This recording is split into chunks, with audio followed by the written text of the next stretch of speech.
The interview I'm about to show you is an absolute shocker. It exposes how the Israeli state is twisting reality, gaslighting us, and justifying the mass slaughter of innocent people. It's very important that this propaganda is dissected and exposed for exactly what it is. Now, a bit of context. The interview is with Zippy Hotovely. She's Israel's ambassador to the UK. Who is she first? Now, she opposes any independent Palestinian state. She supports a greater Israel based on the permanent annexation of all the occupied territories, which she calls Judea and Samaria. Her view is that means not just annexing the West Bank and East Jerusalem, but Gaza as well. She once declared, "The land is ours, all of it is ours. We did not come here to apologise for that." She's even condemned the Board of Deputies of British Jews for backing a two-state solution, claiming an organisation that supports the establishment of a Palestinian state is working against Israeli interests. She claims the Nakba, that's when 700,000 Palestinians were expelled in 1948 during the foundation of Israel, is a very popular Arab lie. She opposes marriages, by the way, between Jews and non-Jews. That would mean she's opposed to Keir Starmer's marriage, for example. Even Melanie Phillips, not exactly a pinko lefty, has condemned her for being too extreme in her rhetoric. She should be regarded as an extremist because that's exactly what she is. Now, this interview she did on Sky News is disturbing. So let's just listen to what she said. What's the view on the humanitarian crisis in Gaza this morning? There is no humanitarian crisis because... There isn't? There is no. Israel is in charge of the safety of the Israelis. Hamas is in charge of the safety of the Palestinians. Hamas abused every single support of the international community, and instead of taking care of his people...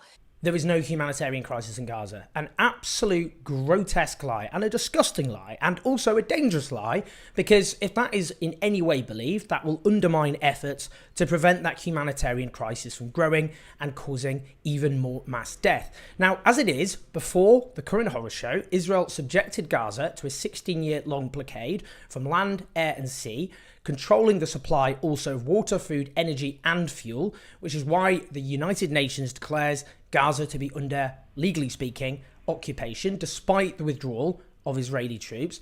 That has left 80% of its population dependent on international humanitarian assistance.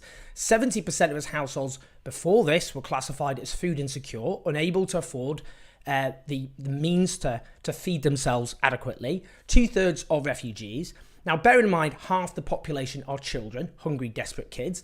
Since the war began, the Israeli defense minister declared a total siege with no electricity, no food, no fuel allowed in, on the grounds we are fighting human animals, genocidal rhetoric there, adding Israel intends to, in his words, eliminate everything, as well as other statements from Israeli officials saying that Gaza will be reduced to a city of tents. That is collective punishment. It is illegal under international law. Now, UN agencies report that clean water has run out and Gazans are reportedly drinking from the sea. It may well be that thirst ends up being the biggest killer. We don't know. Food is running out. Hospitals have been bombed and electricity to power them and keep people alive is running out. Even a Conservative minister, Andrew Mitchell, has declared a humanitarian crisis is looming, though obviously it is already here. It's a lie to suggest otherwise and a disgusting lie when so many people are suffering. Let's hear her again. It created this underneath tunnel of terror, a manufacturing of rockets that their own main target is to hurt innocent Jews in their homes.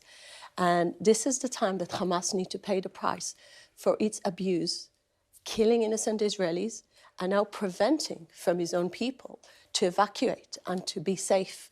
Israelis worked with the international organizations to make sure all Palestinian civilians will be safe, and we are giving them the opportunity to go south to sheltered places that they will be safe. Unfortunately, the children of Kfar Aza, the people of Sderot, were not given this opportunity to be safe. They weren't alarmed. They didn't get alert. They were slaughtered in their beds. So Israel is just targeting military targets. Where do you even begin here? Where do you even begin? Now, firstly, about Hamas preventing people evacuating and the so-called, what she describes as the opportunity to go south. What she's talking about here is ethnic cleansing, the forced removal of the Palestinian civilian population. That has been described correctly by the Norwegian Refugee Council as the war crime of forcible transfer. It has been condemned by the United Nations in these terms. Forcible population transfers constitute a crime against humanity and collective punishment is prohibited under international humanitarian law. She calls this an opportunity. an opportunity. I mean, it's just so grotesque. It's just so grotesque. Now, it's not true that those fleeing the south are being somehow kept safe by Israel. Let's just listen to the BBC Gaza City correspondent. Overnight, there was 3 airstrikes that killed over 100 people, according to health ministry. Here, they said all of them are civilians. Those are people who evacuated from their homes in Gaza City and in the north, and they fled to the area that Israel asked people to come in. People thought that this area is safe. There you have it. Israeli strikes killing over 100 people who obeyed the order and moved to the south. It's also clear that Israel wants a new Nakba, a new mass expulsion of the Palestinian people so that they can take Gaza for Israel. This is not a conspiracy theory. It is not a baseless smear. Not only has the UN Special Rapporteur declared a second Nakba may be underway, this very ambassador, Zippy Hotovely, as I've said, regards Gaza as Israeli territory to be annexed. They're not pretending. They are speaking plainly about this. This is all, they're not hiding it. It's all in plain sight. Now, she says, all Palestinians will be safe. What is she talking about here? Over 3,000 Palestinian civilians are already dead, including around or over 1,000 children. A woefully conservative estimate because so many are dead and buried under rubble. And in a war zone, it's logistically hard to retrieve them, so classified as missing. Just targeting military accounts. Just offensive gaslighting. Even the official Twitter accounts of the Israeli state are gleefully posting images of destroyed civilian buildings. Entire neighborhoods are being razed to the ground. That has been confirmed by journalists, that has been confirmed by aid workers on the ground, and it's been confirmed by the images that we can see with our own eyes. All the living generations of 45 families were wiped out. That is the consequence of the mass bombardment of civilian targets. Let's hear some more. And we want the international community to make sure Hamas will bring back home all those kidnapped people, including British citizens. By the way, yesterday I got a phone call from Israeli citizens that said the mother was shot and the 2 teenager girls, 13 and 16, are kept hostage in Gaza, British citizens. Let's be clear, the taking of civilian hostages by Hamas is absolutely unacceptable, and of course they must be released. I mean, that's what Hamas obviously should do. Nobody serious supports taking civilian hostages. Does anybody in their right mind think the way these hostages are going to be rescued and come home alive is through this onslaught? Does anyone really believe that? I don't think anyone actually believes that seriously, do they? This was a hostage rescue mission. This would not be happening. If they're going to justify this absolute carnage, be honest about it. Don't pretend it's a hostage retrieval operation, because it isn't, and almost certainly involves the mass sacrifice of these hostages, which the Israeli state is softening up public opinion for. It should also be said that Israel holds over 1,200 Palestinians without charge. In 2016, they revised a previous law that stated children under 14 couldn't be held criminally responsible. It's estimated that the Israeli military detains and prosecutes between 500 and 700 Palestinian children each year in military courts, lacking basic safeguards for a fair trial. Save the Children allege that children in Israeli custody suffer immense emotional and physical abuse, including violence of a sexual nature, often beaten, handcuffed, blindfolded in small cages in detention centres. Are these not hostages too, and do they not deserve to be released? Let's continue. You've been showing pictures this morning that would illustrate that there is a humanitarian crisis in Gaza. Can I ask you something? Yeah. Are you a mother? Yes. What would you think if your children would have been executed in front of your eyes? Would you expect your government to think about those Nazis committing those crimes and to say, wait a second, first of all, we need to protect the enemy, and then to protect my children? Your children come as priority to your prime minister. So do you know that? This bit does make me sick to my stomach. The murder of children by Hamas is absolutely unacceptable and vile, and needs to be called out as such. It is a war crime. Never downplay that. Never downplay that. Of course we should be outraged. What Zippy is doing there is using that horror to justify the murder of far, far more Palestinian children. Before this latest nightmare, in the last 15 years, 96% of fatalities were Palestinian, according to the United Nations, many of them children. We know that over 1,000 children in Gaza have now been killed. The value of a Palestinian child's life is equal to that of an Israeli child's life or a British child's life. If you do not believe that, then you do not believe in the sanctity of human life.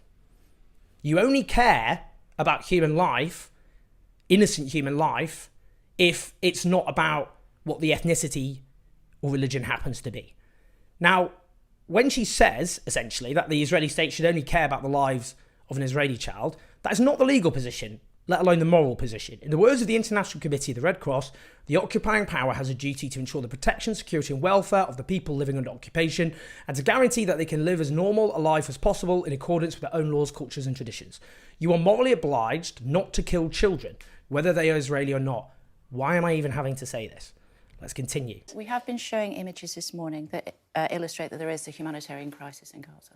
So blame Hamas and ask Hamas why they started those atrocities, walking So around. you acknowledge that there is a humanitarian crisis? I'm saying there is no. Israel is working. So what do you think is happening? What is happening? There is a war in Gaza, a war that Hamas started by committing a horrible massacre on innocent Israelis. I mean, listen to her. She's all over the place. There is a humanitarian crisis. She first concedes, blame Gaza, blame Hamas for it, she says, but then there is no humanitarian crisis. Again, no one seriously disputes that Hamas committed a horrendous crime. What is false is the idea this all began on the 7th of October 2023. It did not. That was not day one. Palestine has been subjected to the longest occupation of modern times. Their population suffered a mass expulsion in 1948. Israel itself was founded with the use of terrorism.